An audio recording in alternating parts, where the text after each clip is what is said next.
পূজাৰ সময়ত আপোনাৰো কান্দন ওলাই নেকি? পূজা কৰোঁতে হঠাতে কিয় চকু পানী ওলায়? কোনো সংকেত দিয়ে নেকি ভগৱানে? হিন্দু ধৰ্মত উপাসনাক যথেষ্ট গুৰুত্ব দিয়া হয়। প্ৰতিখন ঘৰতে দৈনিক প্ৰাৰ্থনা কৰা হয়। কিছু লোকে ভক্তিক তেওঁলোকৰ জীৱনৰ আধাৰ বুলি গণ্য কৰে আৰু তেওঁলোকৰ গোটেই জীৱন ঈশ্বৰৰ ওচৰত উৎসৰ্গা কৰে। আমাৰ প্ৰাৰ্থনা ঈশ্বৰে শুনিছেনে নাই এই বিষয়ে বহু সময়ত মনলৈ চিন্তাও আহে। এনে পৰিস্থিতিত জ্যোতিষী চিৰাগ দৰৱালাই এনে কিছুমান চিহ্নৰ বিষয়ে কৈছে যিয়ে দেখুৱায় যে আপুনি ঈশ্বৰৰ একেবাৰে কাষতে আছে। বহুবাৰ আপুনি নিশ্চয় অনুভৱ কৰে যে প্ৰাৰ্থনা কৰি থাকোঁতে বা উপাসনা কৰি থাকোঁতে আমাৰ চকুৰ পৰা হঠাতে চকু পানী ওলাবলৈ আৰম্ভ কৰে।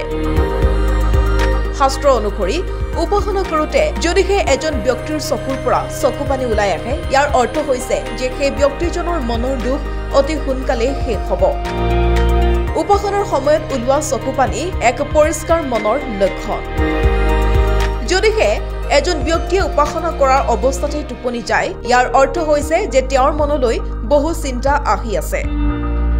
যদিহে চাকি জ্বলোৱাৰ সময়ত আপোনাৰ হাত জ্বলি যায়, ইয়াৰ অৰ্থ হৈছে যে পূজাৰ সময়ত আপুনি কিছুমান ভুল কৰিছে। ইয়াৰ উপৰি যেতিয়া উপাসনাৰ সময়ত চাকিৰ শিখা ওপৰলৈ উঠিবলৈ আৰম্ভ কৰে, তেনেহ'লে ঈশ্বৰে আপোনাৰ প্ৰাৰ্থনাত সন্তুষ্ট হৈছে। আৰু যদিহে উপাসনাৰ সময়তে এজন অতিথি আপোনাৰ ঘৰলৈ যায়, ইয়াৰ অৰ্থ হৈছে যে ঈশ্বৰ আপোনাৰ ওপৰত অতি সন্তুষ্ট। নিউজ ডেস্ক, প্ৰতিবিম্ব লাইভ।